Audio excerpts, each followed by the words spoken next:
नमस्कार स्टूडेंट्स। आज हम इस क्वेश्चन को लेकर के आए हैं। ये बहुत ही इम्पोर्टेंट प्रश्न है बेटा। यहाँ देखो, ये प्रश्न दिया गया है, सिद्ध कीजिए कि सदिश ए वेक्टर बराबर 2i cap minus J cap plus K cap तथा बी वेक्टर बराबर I cap plus 2j cap minus 3k cap comma C vector equal to 3i cap minus 4j cap plus 5k cap समतलीय हैं। लगभग ये सारी परीक्षाओं में पूछा जाता है और काफ़ी इम्पोर्टेंट प्रश्न है। इस साल भी आने के चांस इसके रह सकते हैं, तो आप मोस्ट इम्पोर्टेंट क्वेश्चन लगा सकते हैं आप इसको छात्र, ठीक है ना। कि कुछ ज़्यादातर तीन या तीन से अधिक जो सदस्य होते हैं वो समतलीय होते हैं, उनको ज़्यादातर पूछा जाता है कि समतलीय हैं या नहीं हैं। तो देखते हैं स्टूडेंट्स, यहाँ पर हमारे तीन सदिश दिए हुए हैं, A vector comma B vector तथा सी वेक्टर समतलीय होंगे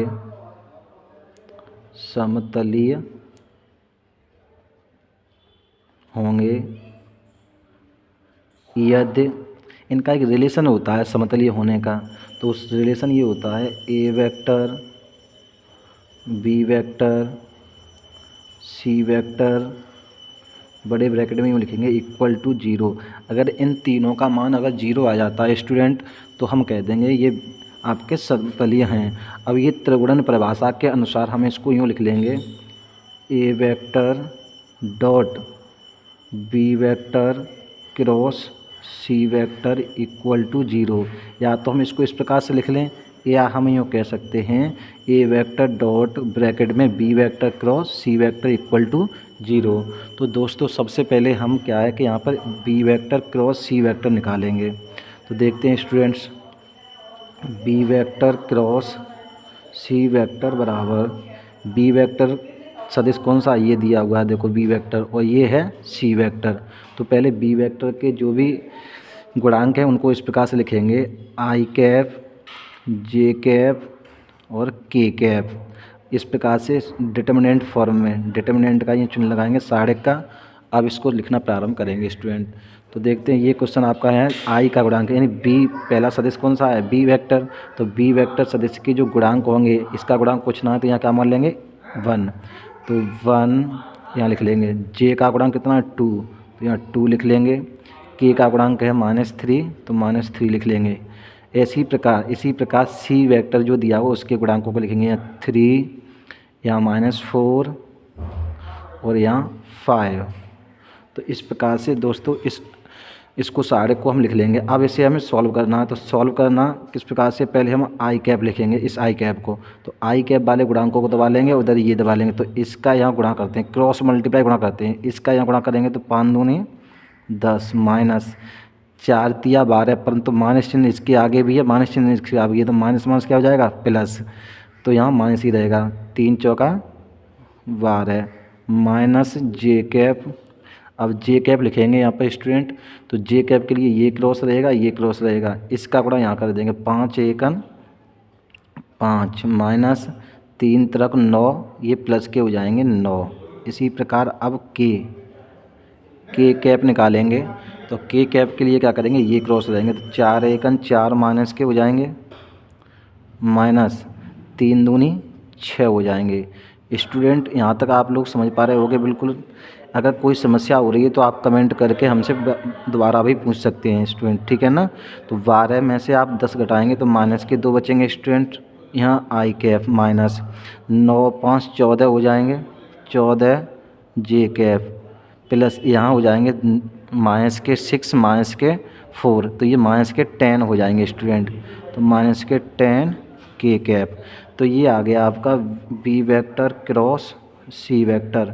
B vector cross C vector में किसी को कोई प्रॉब्लम नहीं होगी, सभी समझ में आ गया सभी लोगों को।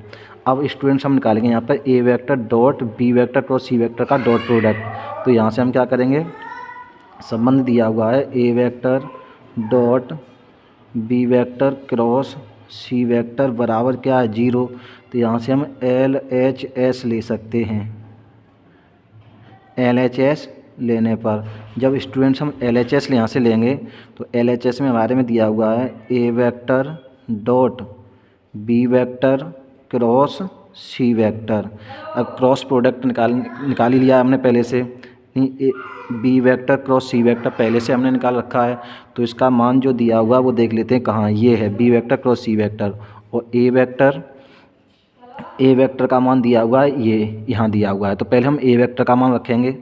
ए वेक्टर का मान दिया हुआ है यहाँ पर 2i cap minus J cap plus K cap.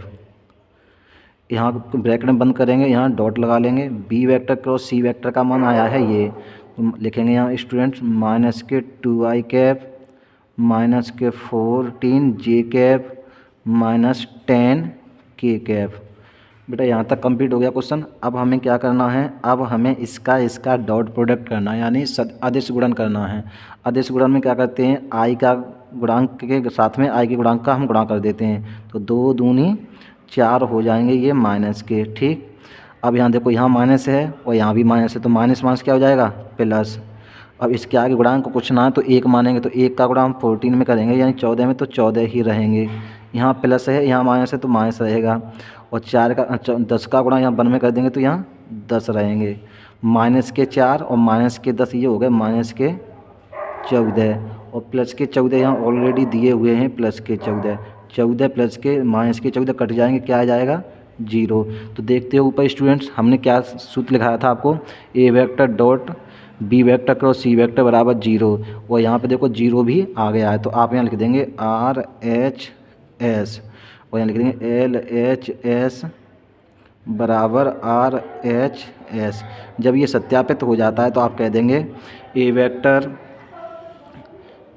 यहाँ लिख देंगे आप ए वेक्टर बी वेक्टर तथा सी वेक्टर समतलीय हैं, समतलीय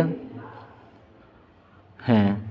थैंक यू स्टूडेंट, ये क्वेश्चन आपका हुआ है। आशा करता हूँ कि आप लोगों को अच्छे से समझ में आया होगा, और ये बहुत ही इम्पोर्टेंट प्रश्न है, एग्जाम में बहुत ही बार पूछा भी गया है ये। तो आपसे उम्मीद है कि आप इसी प्रकार से हमारे वीडियो को देखते रहें और जुड़े रहें। Thank you students.